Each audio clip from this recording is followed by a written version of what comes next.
Hey, come back and hide. Against the odds, Mia's condition improved, and miraculously, she's now on the road to a full recovery, a road that included a quick return to the water. As soon as Mia got out of the hospital, the first thing I wanted to do was get her back into the water because she loves swimming, and we were really nervous that this accident would have prevented her from probably ever swimming again. The more frequent outcome is a story that's become far too familiar for Arizona families, and one the city of Maricopa is determined to rewrite with a program called Maricopa Swims Safe in the Water.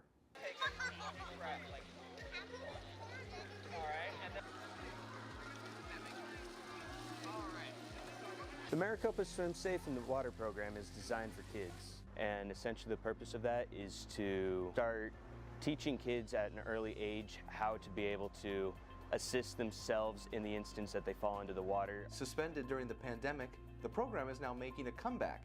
Participating elementary schools bus first graders to Copper Sky for their immersive classes. This is 4 45-minute sessions. The first 10 minutes we go over talking about water safety and going through our safety ranger program. And then we spend the rest of the time in the water going from not being comfortable to put their face in the water to being able to jump in the deep end, float on their back, and get out of the water safely. The goal is to eventually expand the program throughout the district and invite charter schools into the pool as well. In order to get there, the community has the chance to suit up. We can't do it without instructors, and we pay pretty decent, and it's a lot of fun. You get a free Copper Sky membership. We can't do these programs without instructors, so I hope anybody seeing this that has 3 or 4 hours open in their morning or early afternoon could come by and learn how to be an instructor. Knowing that what I'm doing is ultimately going to help them in the long run, there's no better feeling like it. A feeling of satisfaction for instructors and a sense of security for families like the Prestons, who found in Mia's story a new conviction for these life-saving skills. CPR certification and swim safety with lessons is like, that's all we could advocate. We'll use her platform and her story to sell that for the rest of our lives. Swimming.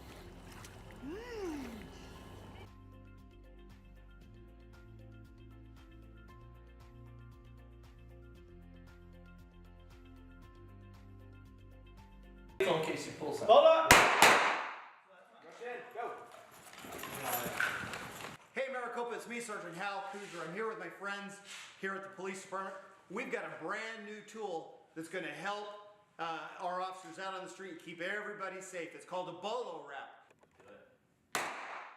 We're implementing bolo wrap for the first time at MPD. It's a new technology that doesn't use pain compliance to work. It prevents us from using taser, baton, pepper spray, which are pain compliance tools, and we're excited to be using it. It wraps around a person, takes a Kevlar cable with hooks on the end, kind of like Spider-Man, wraps a person up so they can't take a step, they can't move their arms, allows us to go in safely, take them into custody without hurting the suspect, without hurting the officer. Prevents us from having to take a person down to the ground, get into a scuffle. The thing with a bolo wrap that makes it unique is that it's completely different in shape and in size. It's not something that we're going to get mixed up. We know when we're holding on to this, we know it's not our gun, we know it's not our taser. We don't think officers are going to get this mixed up with a firearm or a taser. We update the training for the officers and for the instructors on a yearly basis. The officers today at MPD are going through operator training. They're doing practical scenarios, they do a written test, they do malfunction drills, they learn how to safely operate the unit and when they cannot use it. We wrap each other so we know how to deploy, we know what it feels like, we know how to deploy when a person is standing still,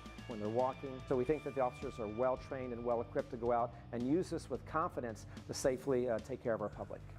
And that's a wrap. This is our faith, and we will overcome. No, we don't play. Whoa, whoa. So walk with the grace. You got to pay the price. No time to waste. Whoa.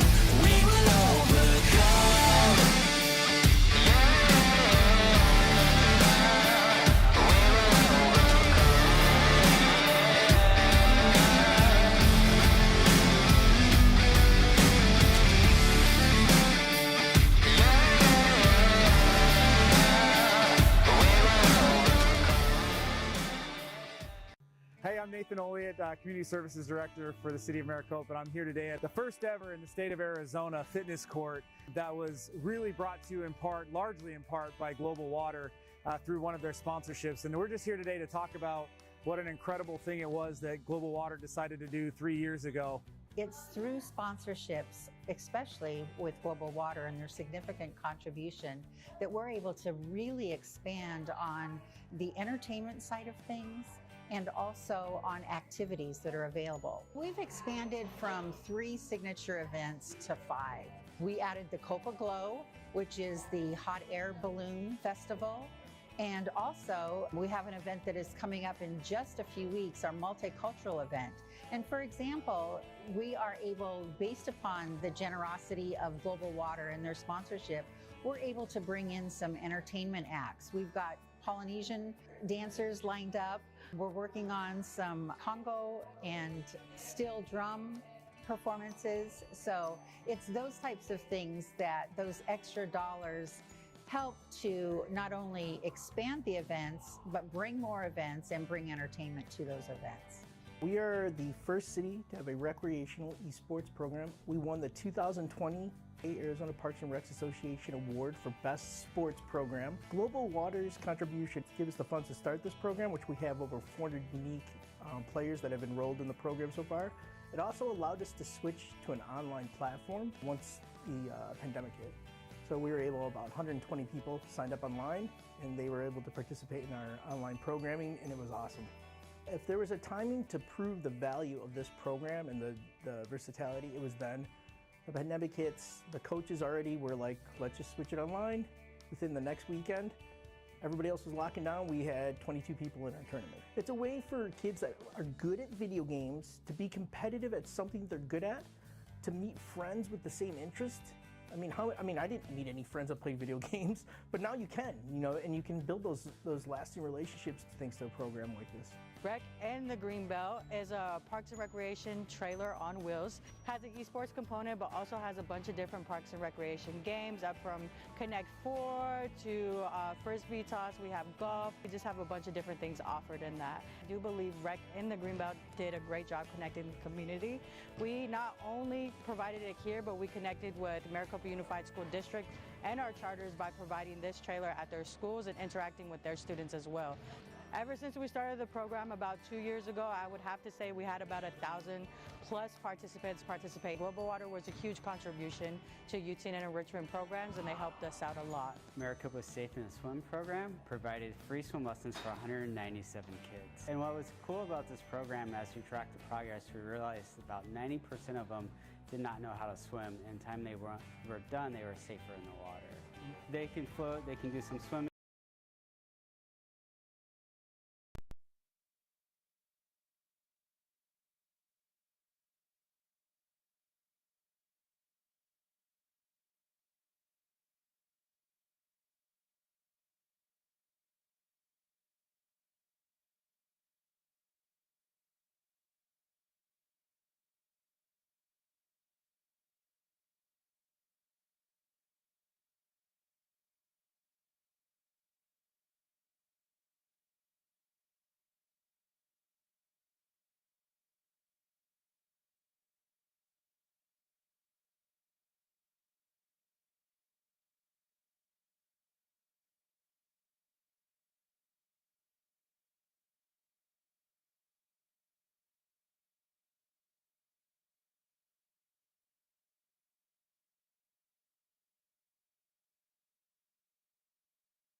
Coordinate the presentation and business of the Transit Advisory Committee here in town. One thing to keep in mind about it has really nothing to do with transportation per se. It has to do with what kind of public transportation we might have, such as buses and et cetera. So it's not the time to talk about the traffic jam here or the extra traffic there. And we're going to open the Transit Advisory Committee meeting. First, we will have a call to order.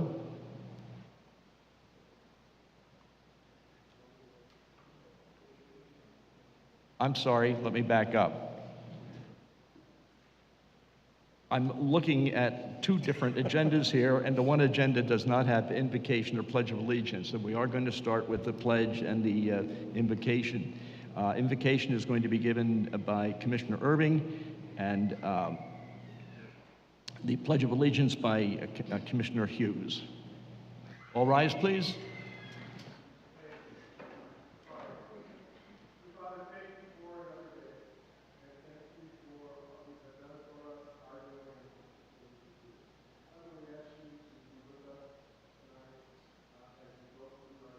Here from our citizens, and we just ask that we be guided by understanding, patience, consideration for others. So be with us, guide us, direct us, and keep us under your wing. We ask this in your name, amen. To the flag of the United States of America, and to the republic for which it stands, one nation, under God, indivisible, with liberty and justice for all.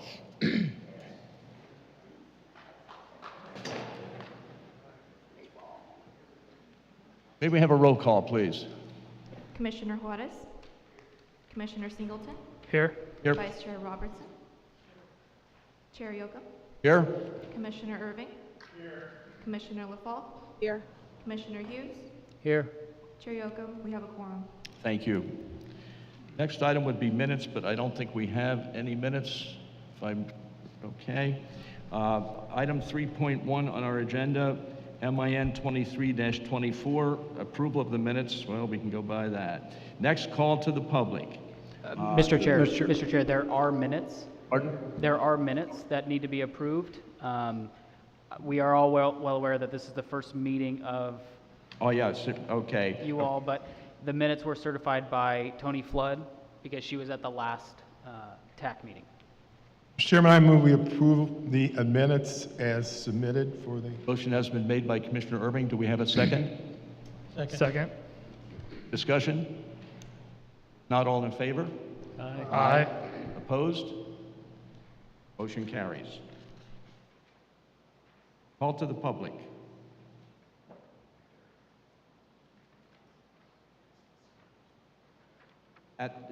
At this time, when I have some information I have to read here, but as far as the call to the public, if anybody would like to make any comments, this would be the time to speak.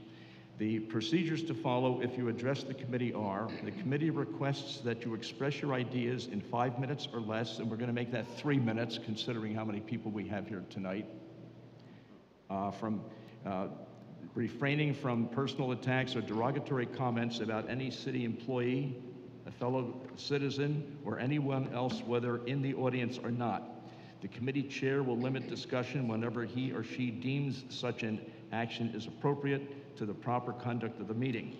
At the conclusion of the call to the public, individual members of the community may respond to criticism made by those who have addressed the committee and ask staff to review a matter, or may ask that a matter be put on a future agenda. However, members of the committee shall not discuss or take legal action on any matters during an open call to the public unless the matters are promptly noticed for discussion and legal action.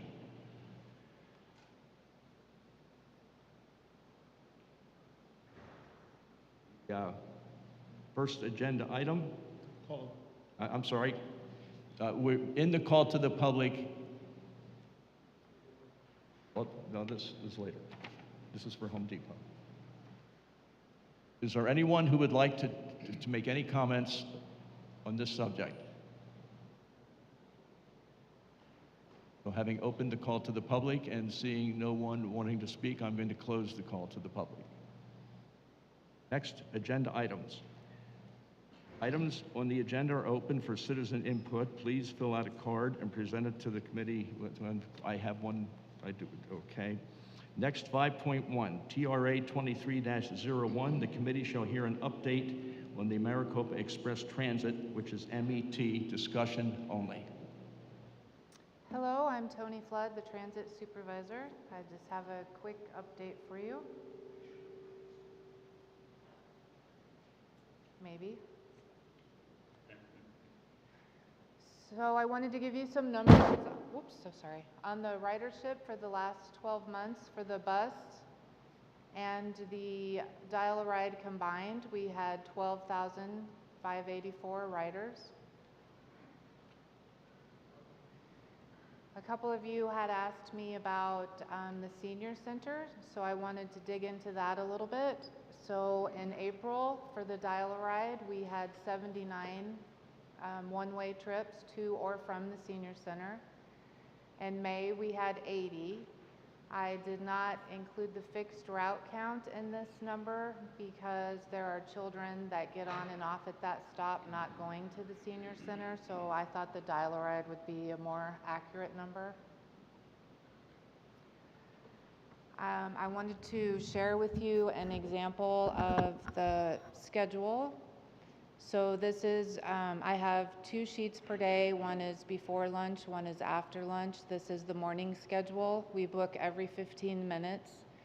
I deleted the rider name and phone number for privacy, but you can see under pickup and location and destination that we are fully booked. And this is a normal day for us, that it's every 15 minutes for the drivers. For revenue, we currently are not charging for the fixed route, so we're only counting revenue for the dial-a-ride for this fiscal year, which started July 1st, 2022 to current. We have $3,627.50 that we've collected in fares. I broke this down for the cost of rider, and I used fiscal year 23, which again starts July 1st, 2022, and I went through March. I didn't use April or May as we still need to close out some of our accounts through finance. So going through March, the total cost per ride is $14.25. $6.83 of that is a city expense, and $7.42 is paid by the grant. MAG. MAG stands for Maricopa Association of Governments. We are a member of MAG. We do attend monthly committee meetings with MAG. MAG is our MPO, which stands for Metropolitan Planning Organization.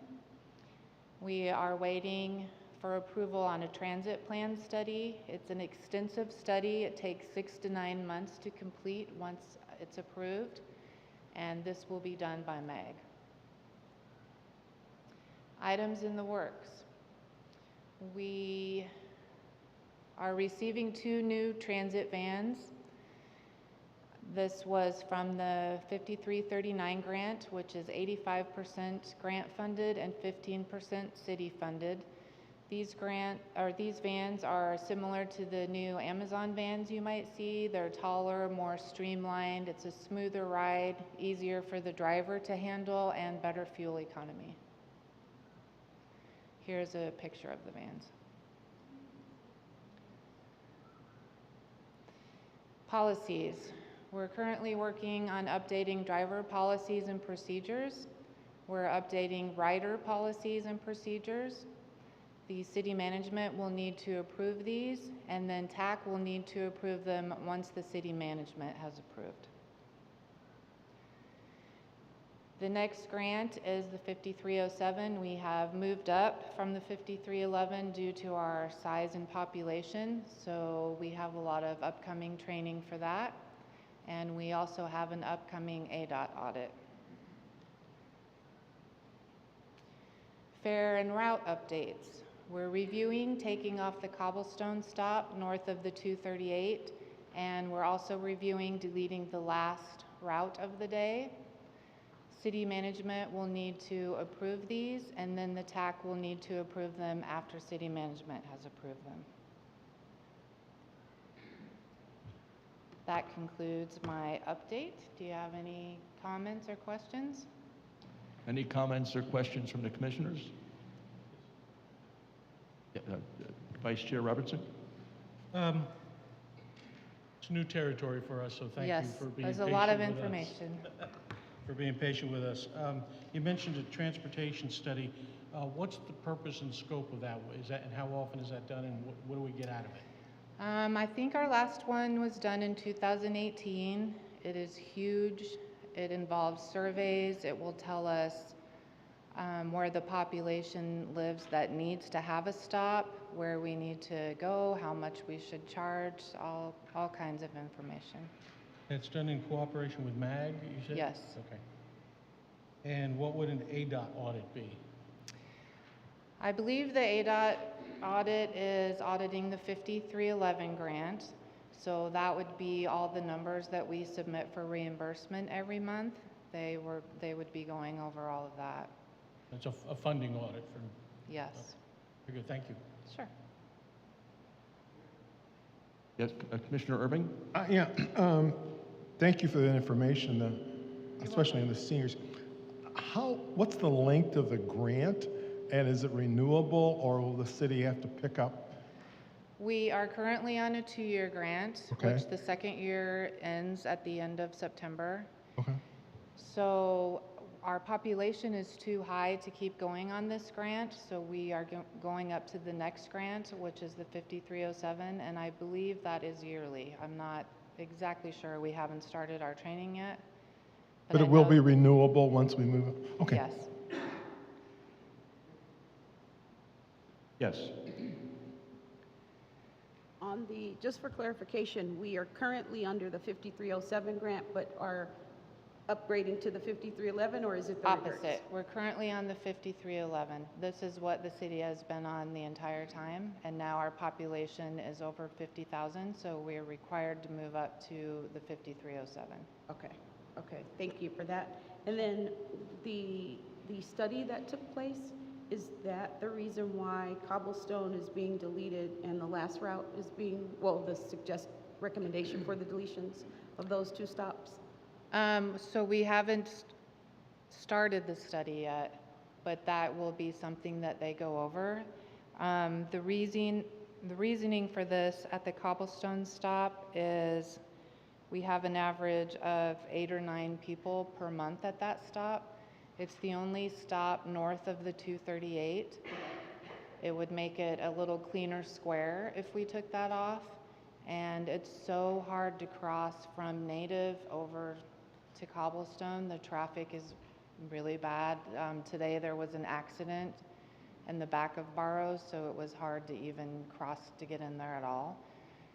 And then when we come out, we turn right on John Wayne Parkway and left on Smith Inky. It's hard to get over the 3 lanes in the rush hour to go left. So we were thinking if we eliminated that stop, we could save a lot of stress during rush hour. And also if we take one stop off, it will give us time to get to the next stop on time. We're really struggling right now. The schedule is so tight to get to the next stop.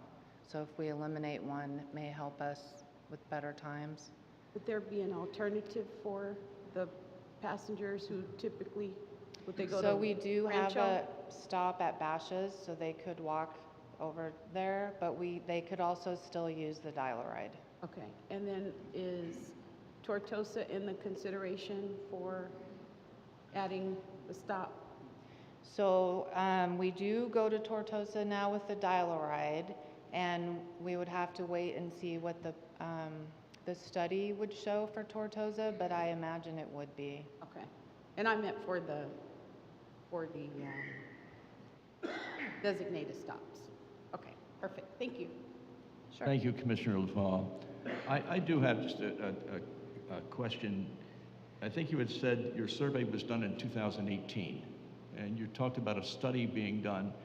In the last 5 years, there have been tremendous changes and needs in the city. Is your study taking that into consideration, or are you going to do another survey? Our rep for the FTA has recommended that we have a new study done, as the 2018 one is outdated.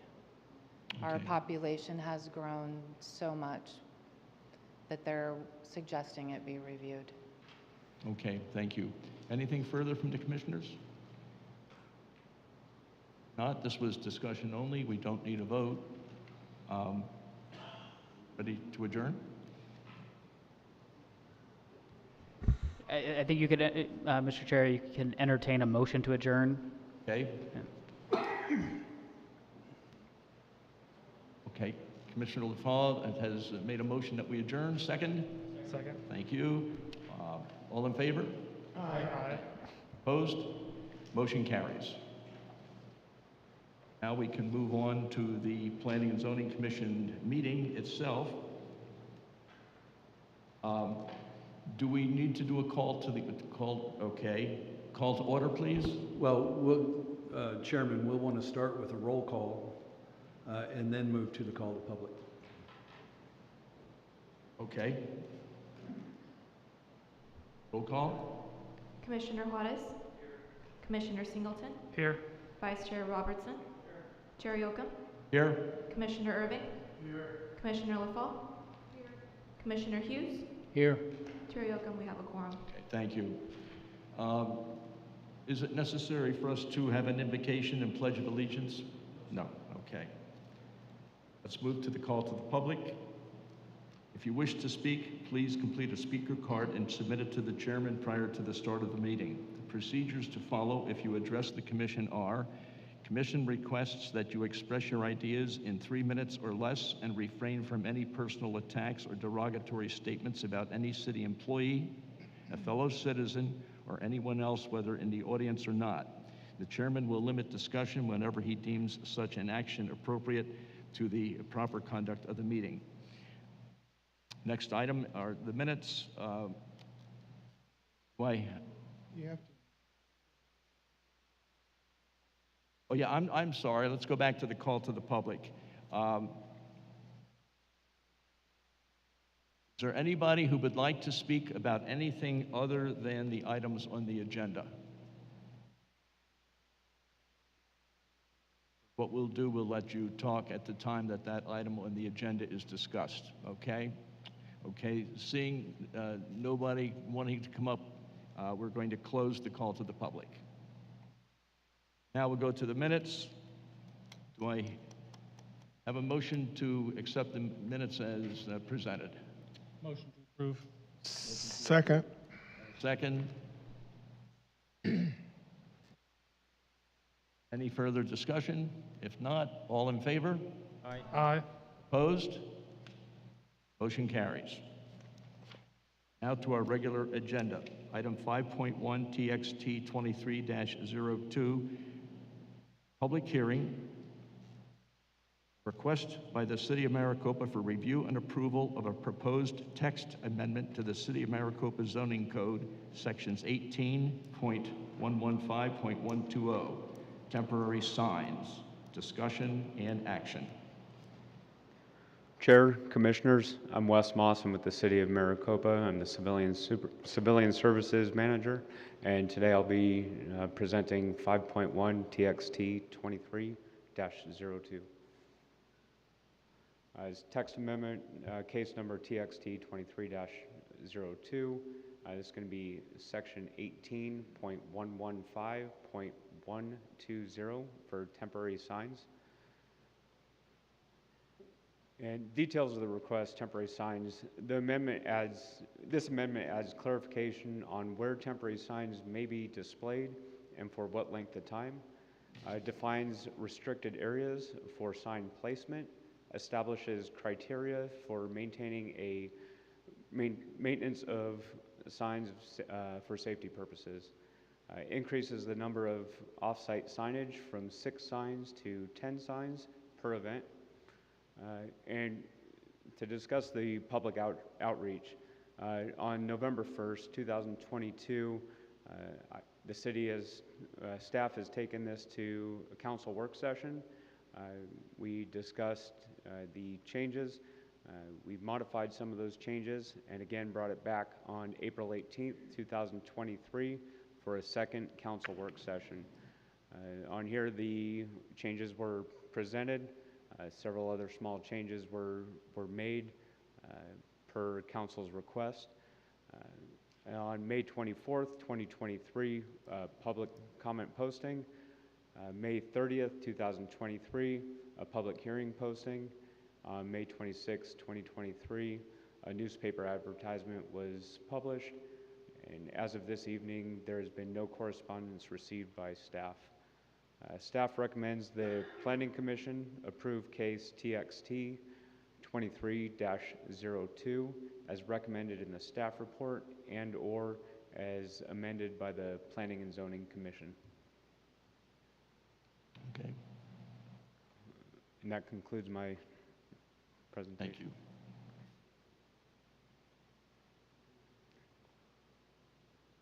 Commissioners, questions, comments? I got a question. Yes. Wes, thank you very much for your presentation. I'm looking at section 3 on page 1 of 8. We talk about the placement of the A and T frames. I was thinking, as I read through it, that we could move the language where we talk about equestrian and multi-use trails down to another section. It seems like that it kind of mixes up what the intent is of that one section, and also the placement at grade level. That one's already covered, I believe, in section 4 already. So the first section, Commissioner, the first section is in a section of the code meant to be clear and concise for that specific type of signage. So we think it fits well there just as a initial guideline. And as for your second question on the grade level, we have this in here to be able to differentiate from, say, medians and/or sometimes people can interpret grade level from street to actually landscaped area if the grade is dropped because of drainage or anything like that. We left that open to kind of clarify median versus a typical grade level on a lot. So section 3 is kind of like a general statement to cover everything then. Okay, I got that. Yes, sir. My next one is section 6.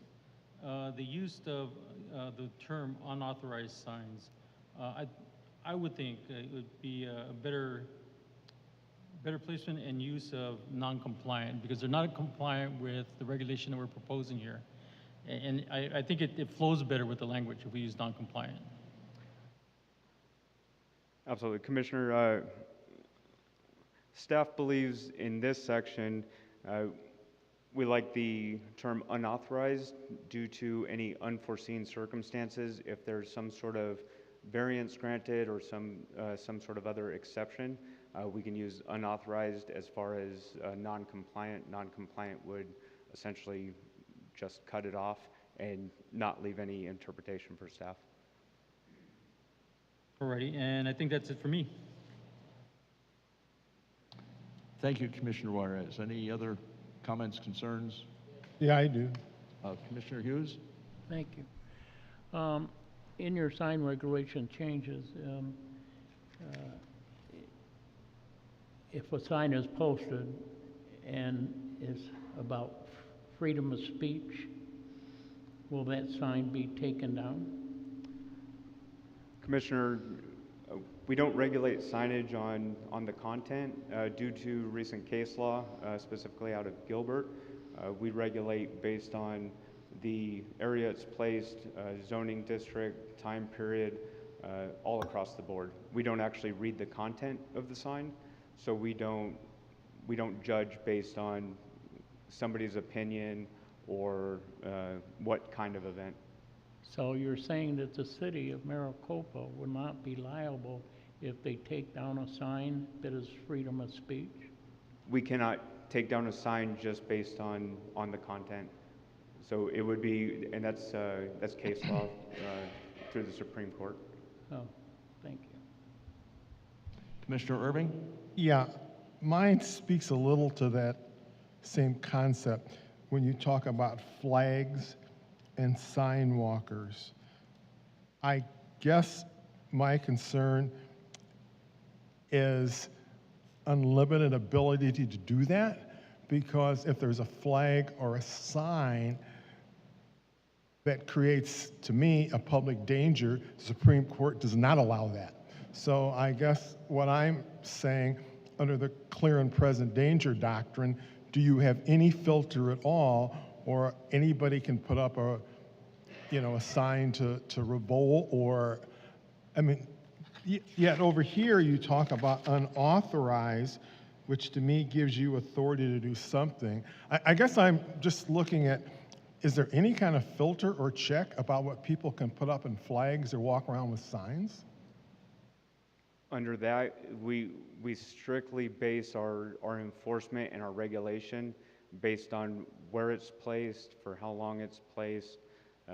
Flag walkers or sign walkers are a little bit different because they can be out there, but they have their own set of rules as far as not obstructing walkways and stuff like that. But we cannot base off of content. I would think that if there was something as far as creating a danger at that time, that would be a police department issue. Yeah, my concern is there is not unlimited freedom of speech in this country. Justice Holmes said that. So I just want to feel comfortable as a citizen that I'm not going to be faced with people putting up flags or signs that I feel can create a danger to me that is not covered by the Supreme Court. I'm just asking, is there any mechanism at all for somebody in the city to take that in? That's, I understand your issue, and I'm not talking about political signs at all. I'm just talking about signs that have been put up or flags that are put up with the sole purpose is to, I think, cause trouble or bring about danger. I'm just asking, is there a mechanism at least to legally look at it? Wes, I can chime in for just a second. Mr. Chair, Commissioner Irving, without going into any legal advice or anything like that, as Wes presented, we can have reasonable time, place, and manner restrictions on signs. We cannot regulate the content of those signs or those flags. And that's what this code is trying to do, is to say you cannot block sidewalks, you cannot block traffic, you cannot do those types of things. If the signs are doing that in violation of this, they can be removed.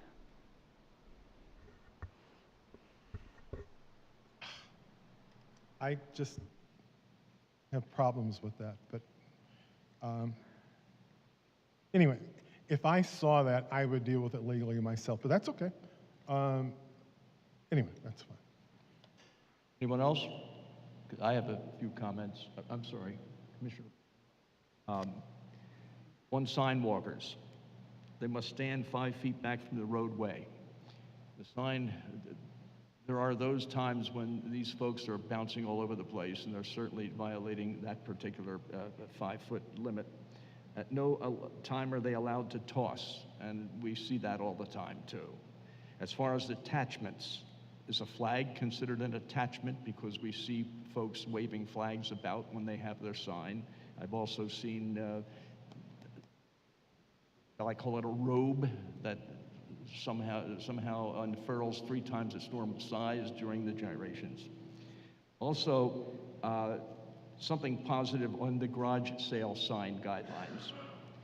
10 are off-siter signs that are allowed, and this is extremely good to see because past iterations on the signage code called for 4 and then 6, and I think 10 is much more adequate. Sign per turning point, I am assuming that means either left, right, or straight when you talk about a turning point. Is that correct? Yes, Chair. Okay. And Finally, as far as the duration of the sale and the signs, they can put them out 2 hours prior and must take them out 2 hours after. And that is another improvement because, again, in prior iterations, that was reduced to an hour or less. So I like that particular feature. Anything else on the behalf the part of the commissioners? Yes, Commissioner Hughes. Thank you. So in other words, if I want to place a sign in my front yard saying that my neighbor is not a nice person, and I put a 4x8 sign up, that's going to be okay? So there's specific guidelines for private property, and we label them as where they can be in reference to the residence, to the actual home, and actually in reference to where the sign has to be off of the public right-of-way.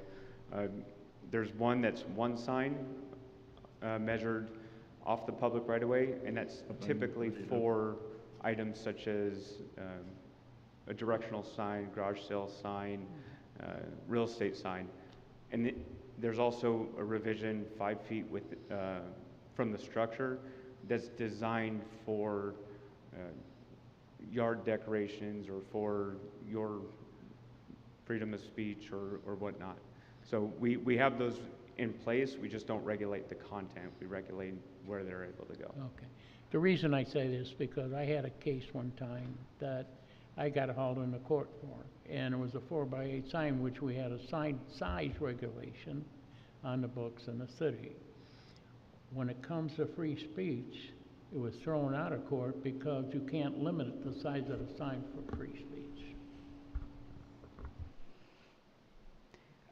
Mr. Chair, members of the commission, again, if we want to go into an executive session, discuss where a lot of words like case law are being thrown out here, Supreme Court precedent, if we want to discuss any of that and get some legal opinions, we can go into an executive session, but that is up to the commission.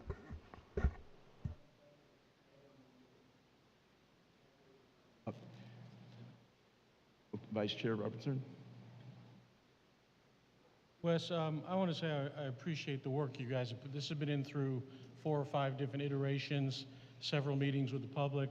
The real estate community has been involved. I don't think we're going to get any better of a product at this point than what we have. And I think the product that you've presented now is reasonable, and I would be in favor of approving it. This item is a public hearing situation, and in that spirit, would anybody like to come up to the podium and make comments, questions, whatever, on TXT 23-02? I think I recognize Tina Dugan.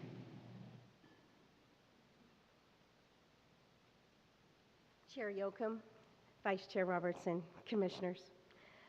I would just like to say thank you to Wes Moss and to our council for all of the hard work that they put in on this.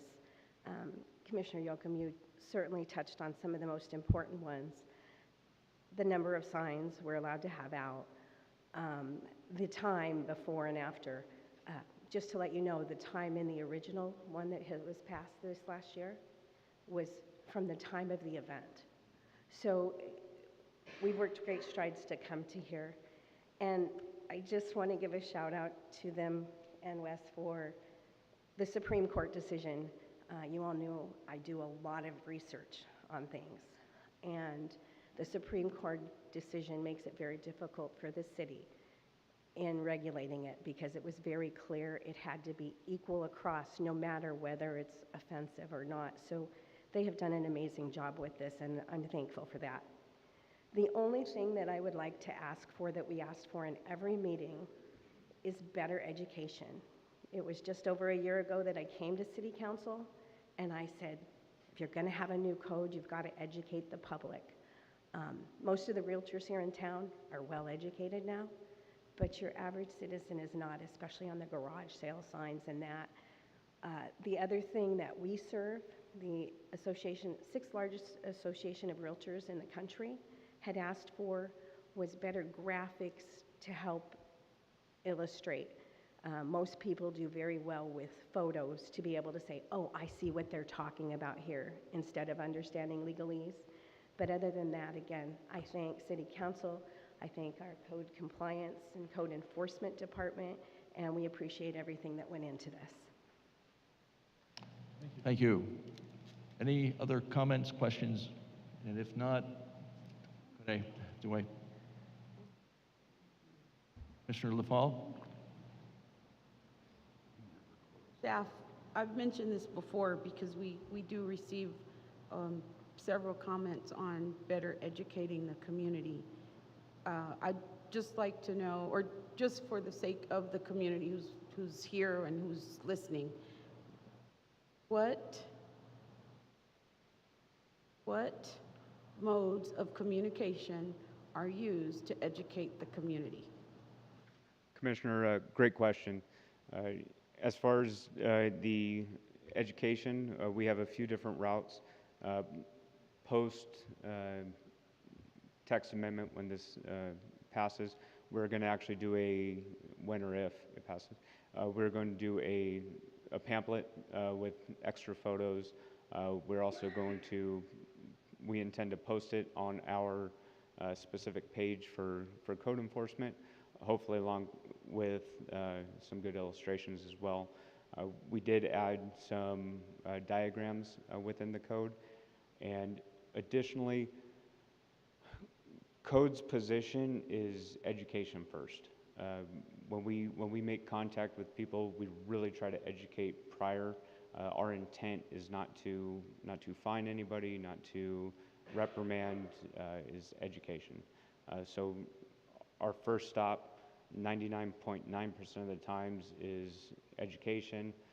If we can't get a hold of the individual, we do send off a notice, but that notice specifically says, if you have any questions, concerns, contact us. We're more than willing to work with anybody and everybody.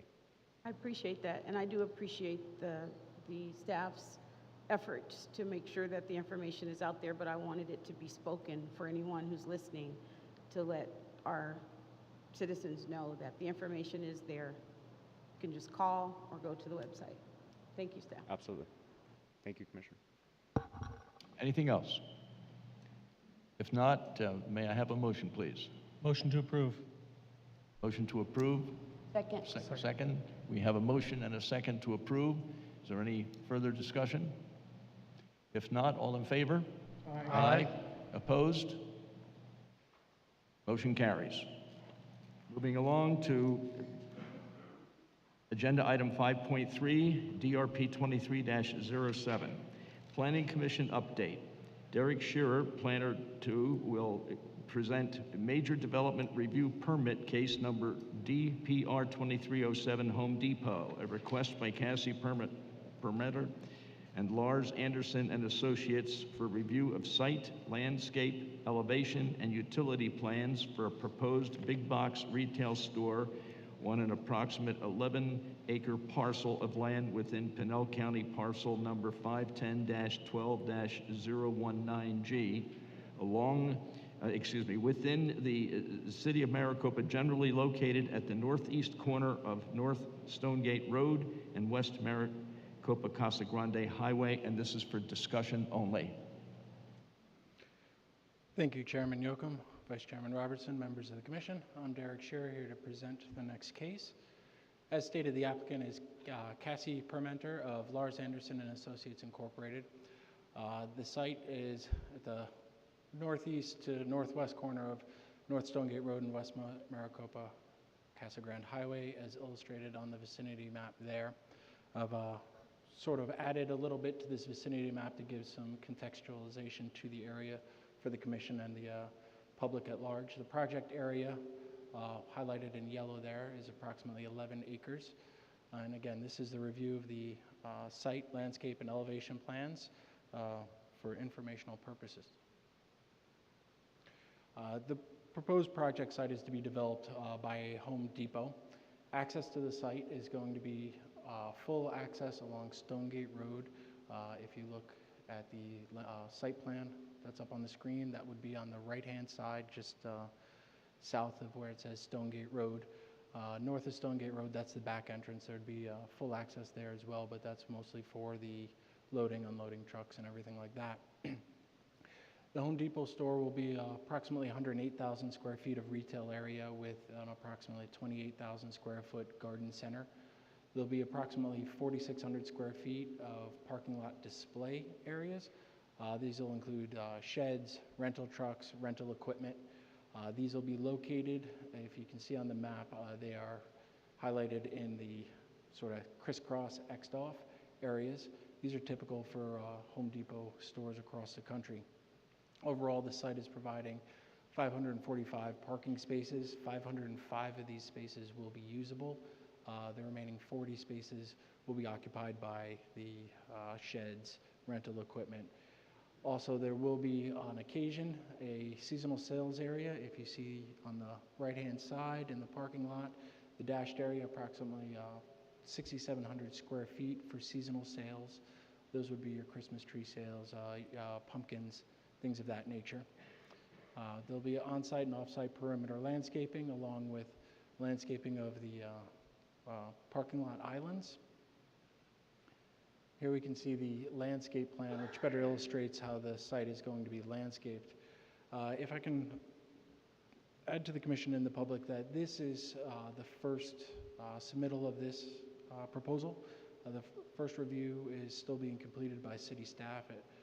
Comments should go out to the applicant hopefully sometime this week. So this is very raw. This is what they've given us. Staff has had a number of comments. We've let the applicant know some of these comments beforehand. The full bulk of them will come out as one package that'll include comments from planning, engineering, fire. And when we review it, as we've looked at some of these slides before of all the different agencies that look at this, we go to the TAC, we bring it now to the Planning Commission as its informational item. We hone in on all the different portions of the different regulations that we enforce, the zoning code, engineering standards for roadway design, and also parking lot and everything like that. All of those comments will go out, so this will get refined a little bit more, but as a first flush, it's a very good initial submittal. There isn't a whole lot of comments to be provided to Home Depot and the applicant at this time. Some of them do include landscaping.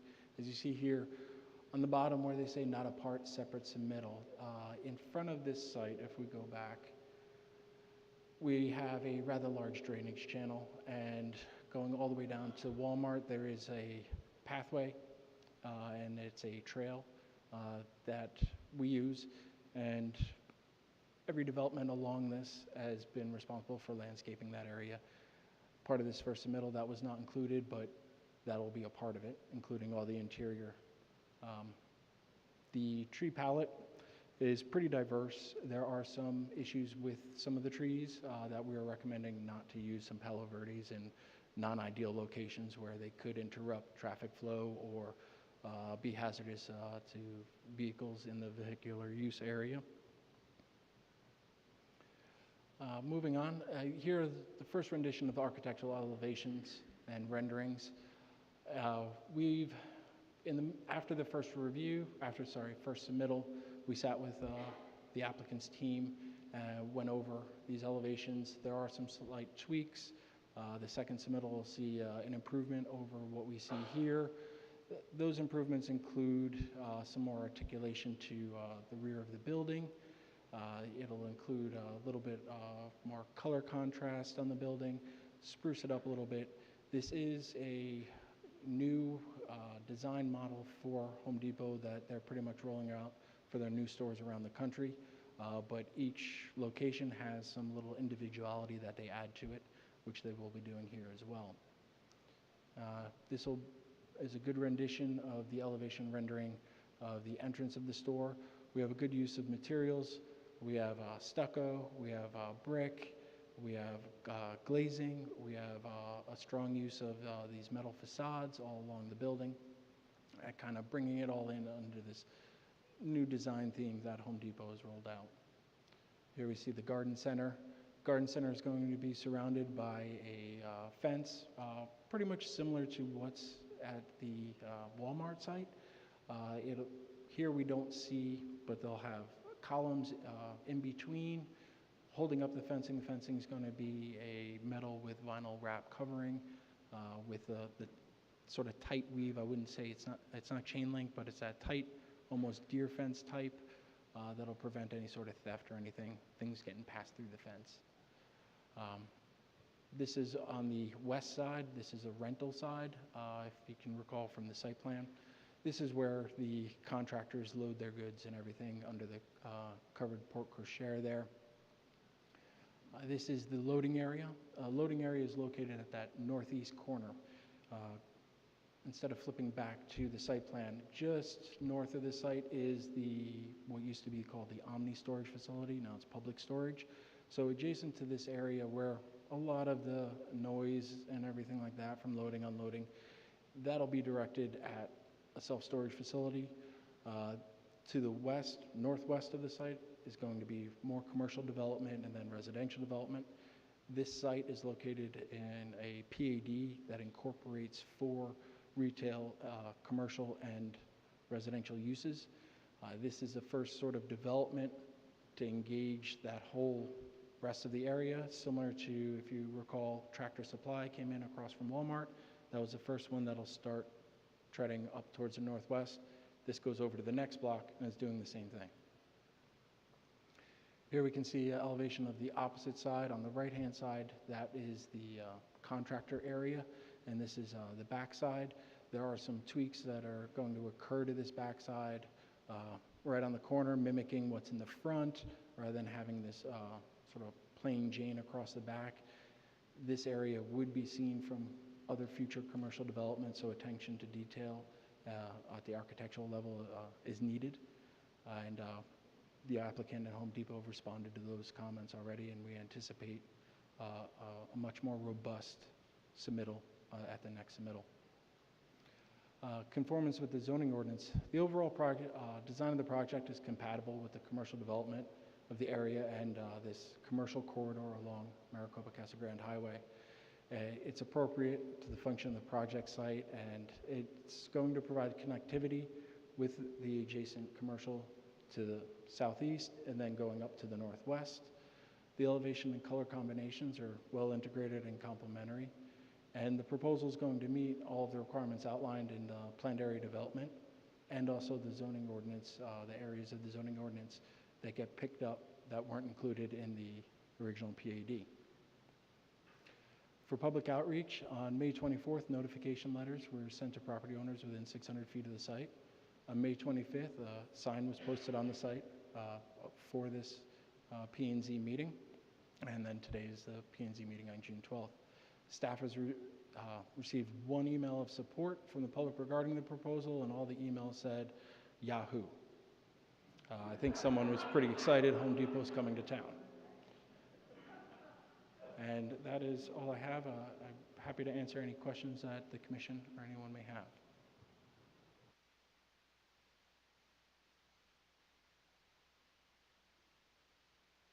We are going to invite the public to come up and give their comments, but I think they might benefit from hearing what the commissioners have to say or what their concerns are, and then we will invite the public up to speak or ask their questions. Anything from the commissioners? Okay. Excuse me, Commissioner Juarez? Derek, thank you very much for that presentation again. Myself, like everybody here in this room, and probably the whole city, is happy Home Depot is finally taking the first step to be the first big box to come in here, other than Walmart. Being that said, I just want to echo what I've heard from some of the other citizens regarding Home Depot coming here. We don't just want a box. We want a Home Depot that comes here that represents the community, blends in with the community, something that can be like a crown jewel here in our community. So I'm happy to see that you guys are taking these huge steps and working with the developer to say, well, give them the recommendations. These are the trees we may want or recommend versus these other ones that are causing nothing but trouble, falling all over the place. They're dirty, they're trash or whatever. I like seeing that. The other thing I was looking at is right now the property is just a dirt lot. And I imagine once we put a parking lot on top of that, how are we going to drain that? Drainage on the site is going to occur on site. If you can see where they mislabeled Stonegate as Angus Drive on the top right there, we have a drainage basin there, and then also all along Stonegate Drive. For the site, what's called the first flush, when rain comes down and it washes off first, it brings all the debris that's on the ground, the garbage, oils, and everything like that. That will be retained on site, and then overflow will bleed into the drainage channel that's in front of the site where it says not a part of the separate submittal here. That'll bleed into that, and then it's part of the overall drainage for, as you can see, this whole raw land area to the northwest. All of this is being configured together as for the drainage for an ultimate development with, as I said, the commercial, more commercial to the northwest, residential components, everything like that. So they'll be maintained on site, but then also overflow going into that drainage channel along Maricopa Casa Grande Highway. Thank you very much. Anyone else? Yes. Can you go back to the original slide that we just were on that showed like, yeah, perfect. So I know like the bottom part said like not part of the submittal as part of the drainage. Does that also include any potential, I guess, widening of Maricopa Casa Grande Highway? Because this does butt up against a part that does merge into a single lane. So I was just curious if the applicant would be responsible for any of that, or if that's even being taken into consideration. I believe those discussions, I'm sorry, Chairman Yocum, Commissioner Singleton, I believe those discussions are being had right now with the engineering department and also the applicant on development of that area and the responsibilities and costs and who will be responsible and also incur those costs. The traffic impact analysis is going to determine whether any sort of widening has to happen, deceleration lane, acceleration lane coming out of there. The driveway that we see right there on the left that's shaded dark, that is going to be what's called a three-quarter access. Three-quarter being that you cannot make a left out of there. You can make a right in, you can make a left in, you can make a right out, but you can't make a left out. Full access will be provided along Stonegate Drive, well, excuse me, where right, left, every which way. And I think, does that answer your question, or? Yeah. Thank you. Thank you, Commissioner Singleton. Irving? Yeah, it's along the same line. I think it'd be important for the public to know what you had said about the traffic impact, because we've had a lot of discussion in that whole area about traffic.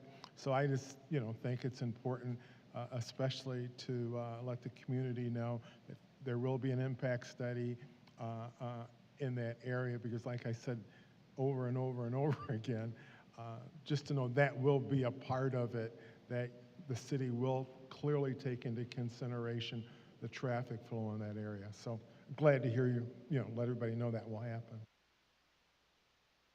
Anyone else? I just have one comment, and I was concerned about the staging area at the rear of the store and whether or not the hours of use, noise, so forth and so on. But I think you clarified that during your presentation. I don't think it's going to be an issue.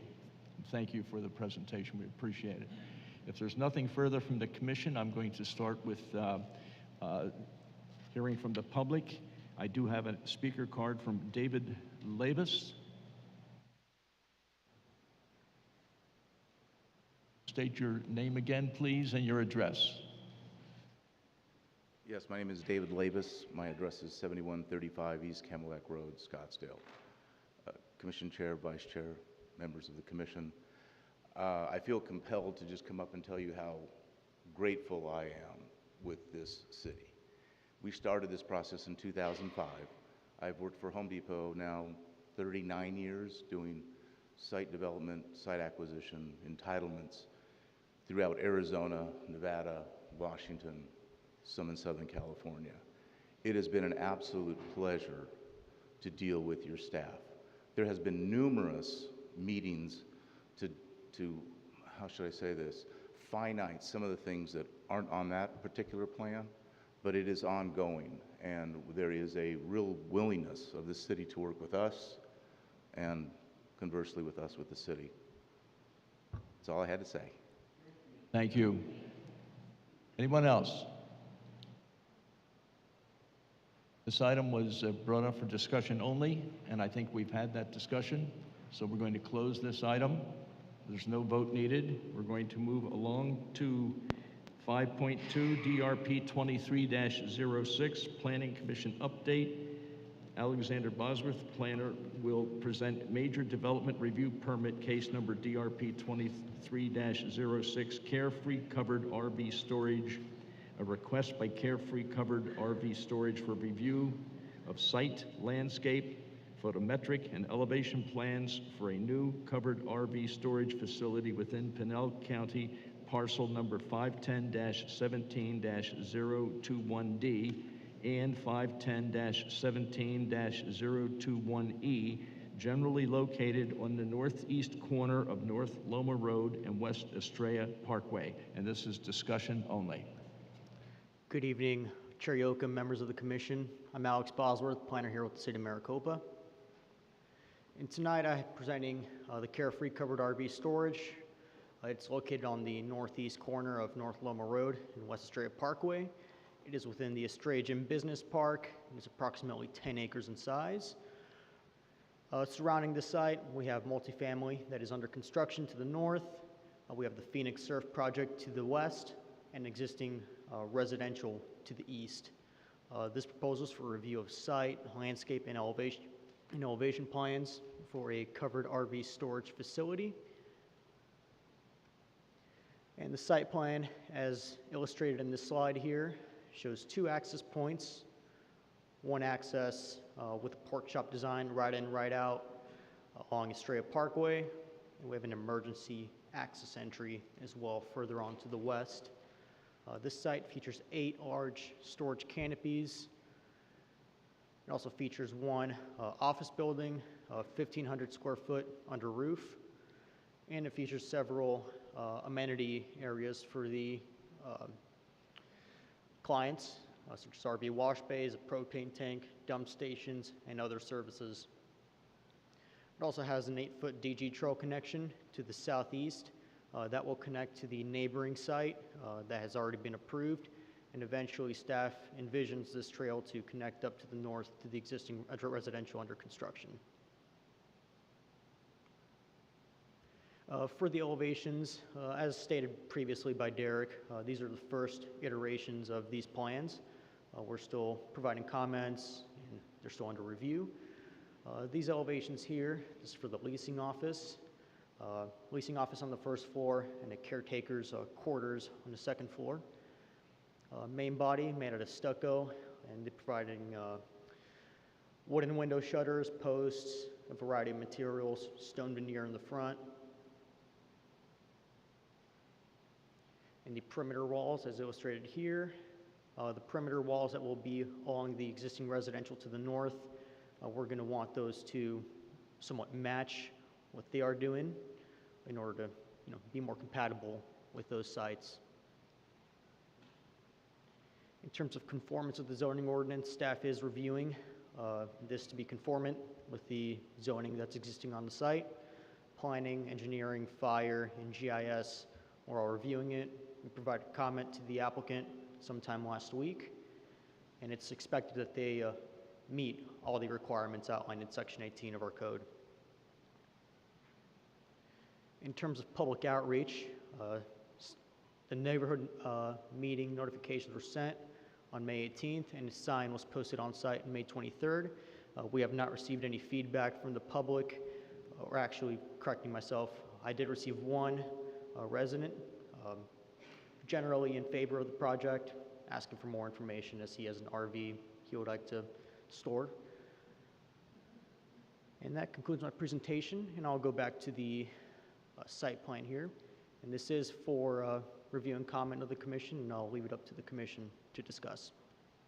Okay, fellow commissioners, any comments, questions? Vice Chair Robertson. Thank you, Alex. I got to ask Does this fit the original intent and vision of Estrella Gin? It was originally told to us it would be a co-op business center. It would be light industrial, maybe some shipping, receiving. Is this a fit for that original vision of Estrella Gin? Vice Chair Robertson, great question. So we have taken this to city management. We've all reviewed the compatibility with the Estrella Gin Business Park. Based on the zoning that's on there, the light industrial zoning, this is meeting that zoning district. It's an allowed use. Therefore, they are meeting the existing zoning. Okay, because it does take up a big chunk of the vision we had for that area. And I wonder about sustainability. 20 years down the road, they close up shop, and we got these metal buildings, and that have to be redone. Just a thought. Question number 2, the height of the perimeter wall, will it screen the RVs? Many of these RVs are taller than our average 7-foot walls. Yes, Vice Chair Robertson, we do have a maximum height of 8 foot for the perimeter walls, but we are going to do our best to screen those RVs as much as we can. We can look into, for example, setting back parking. My RV is 14 foot tall. Correct. Yeah, we can definitely make that comment, and we'll make sure to address that in the second review. Thank you.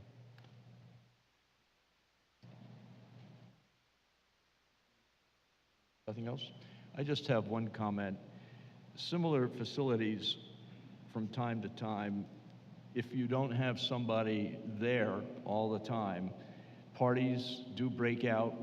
A couple of the folks who have something stored there, they just happen to bump into each other on a Saturday afternoon or evening, and they have a party or whatever.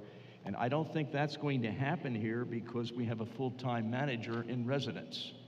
So that's very refreshing to see in a facility like this. If we don't have any other, Commissioner LaFalle? Since you brought that up, Chair, thank you. And I thank staff for acknowledging that and the developer, because that was a concern to ensure not just the parties, but living. Because of our economy, we've had people have alternative living. So just to ensure that that doesn't happen, I appreciate that component. There are no further comments from the commission. I'm going to ask if there are any comments from the audience. If not, if there's no further discussion, this was for discussion only, we can move on to the next agenda item. Let me get to that one and read it off here. It's number 5.4, DRP 23-08, Planning Commission Update. Alexander Bosworth, planner, will present major development review permit cases number DRP 23-08, Calvary Chapel, Maricopa, a request by Robert Klobb Designs for review of site, landscape, photometric, and elevation plans for a new church facility within Pinell County, parcel number 510-17-009C, generally located on the northeast corner of West McDavid Road and North Cole Drive, and this is discussion only. Chair Yoakum, members of the commission, Alex Bosworth again with the city. This is for a DRP for Calvary Chapel, Maricopa, case number DRP 23-08. This site is located along McDavid Road on the northwest or northeast corner of McDavid Road and North Cole Drive. It's approximately 5 acres in area, and this is for review of site, landscape, and elevation plans for a proposed church development. Surrounding the site, we have various residential developments, the first of which is the existing Maricopa Meadows. To the west, Hoganess Farms, which is planned, and to the east, Palomino Ridge, which is also a planned development. The site plan, as illustrated above, shows 2 access points, one off of McDavid Road, which is a right-in, right-out, and one on North Cole Drive, which is supposed to be a private access drive, and that shows full access off of that. We also have a main church building, about 17,000 square feet. It's pretty large. It has a sanctuary, classrooms, office, and other associated church uses under that roof. Separate from that, there's an 800 square foot detached maintenance building on the northeast corner of the site, and 144 parking spaces are being provided. It exceeds our minimum required parking. It's envisioned that this church will grow in terms of membership, so the developer wants to plan for that. As shown above, the landscape plan, they're providing very ample landscaping on the site. There are little pockets of landscaping around, as you can see on the northeast side near the middle. It's not circled, but they have a garden area that they want to install for their users, as well as ample landscaping along the frontage of McDavid Road. For the elevations, as you can see above, it's a Spanish mission style aesthetic with tile roof, arches, facade trim along the south side, main body made out of stucco and painted CMU. And the applicant has provided renderings for this church. It provides a better look of what it'll look like upon completion. The maintenance building, 800 square foot, that'll be on the back corner, also matches the general Spanish aesthetic of the site. In terms of conformance with the zoning ordinance, staff is going to make sure that this conforms with the applicable zoning requirements. Planning, engineering, fire, and GIS are currently reviewing this application, and we're yet to provide first review comments to the developer. In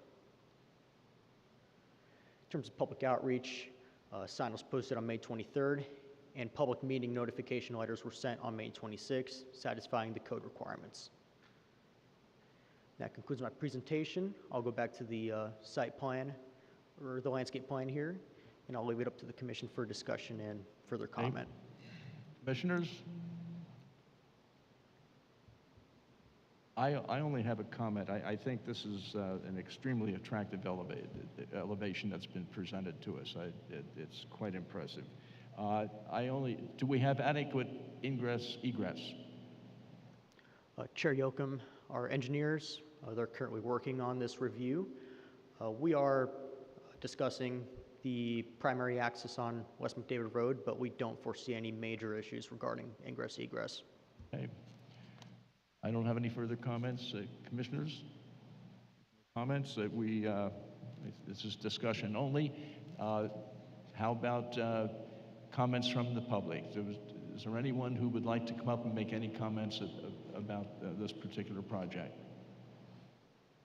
Okay, seeing none, and we have no further comments, we'll consider this item closed, and we're moving along to reports from commissioner and/or staff. But before I get comments from the commission, from staff, I would like to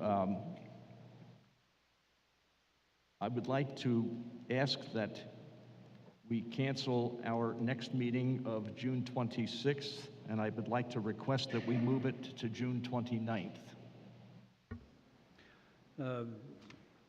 Thank you, Chairman. So noted.